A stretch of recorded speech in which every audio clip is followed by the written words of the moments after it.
Bonjour, bonjour, bonjour à tous, bonjour aux nouveaux. Très heureuse de vous retrouver une fois de plus pour une nouvelle vidéo sur les chroniques du docteur Gaël et on est très heureux également de retrouver toute nouvelle personne qui nous rejoint sur cette page. Alors, avant de commencer, sachons que nous sentons tous interpellés par ce partage que nous allons faire. Et il y a des sujets que nous traitons. Et le sujet d'aujourd'hui s'agit un des secrets du succès. Quel peut être selon vous, selon toi ma soeur, selon toi mon frère, le secret du succès? Le succès dans la vie, c'est à chacun de définir. Une personne X dira que le succès, c'est d'avoir une belle famille, un beau travail et s'occuper de sa famille. Une autre personne dira que le succès, c'est avoir de belles voitures, une grande maison, une belle maison. Une autre personne dira également que le succès, c'est d'être heureux. Bon, être heureux, ça dépendra de cette personne. Elle définira les items, elle définira ce qu'elle comprend par être heureux. Mais une autre personne, le succès pour une personne X sera tout simplement d'être en santé.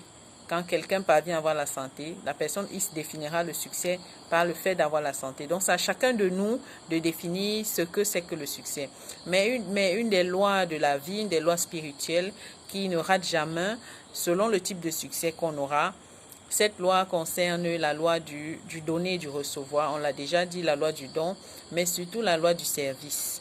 Si on veut avoir du succès, il faut ces deux mots, le don et le service. Et attention, il faudrait que ce service soit sans intérêt, que ce service soit vraiment libéral, que ce service soit intègre et honnête, sans arrière-pensée.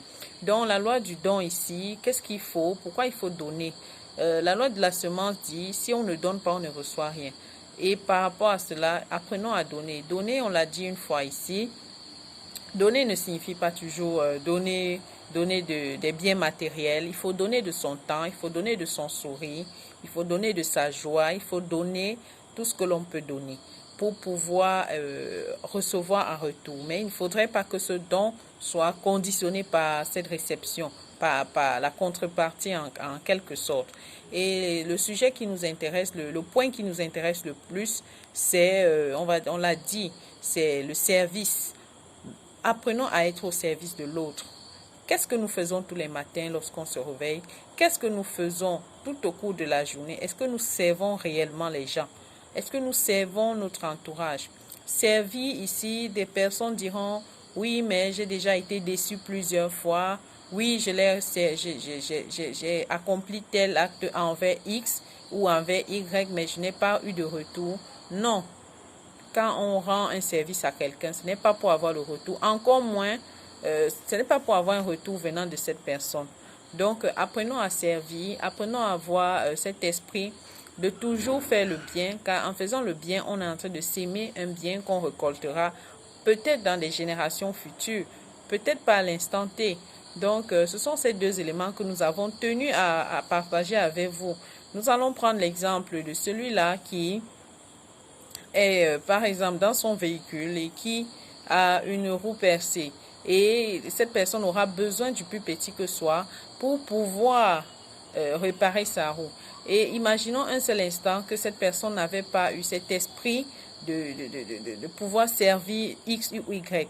C'est-à-dire celui qui viendra réparer, on va appeler le mécanicien, qui viendra réparer. Ce mécanicien ne le fera pas toujours dans le cadre de son travail, il le fera dans le cas d'un service parce qu'il voit ce monsieur dans sa voiture être dans une situation délicate.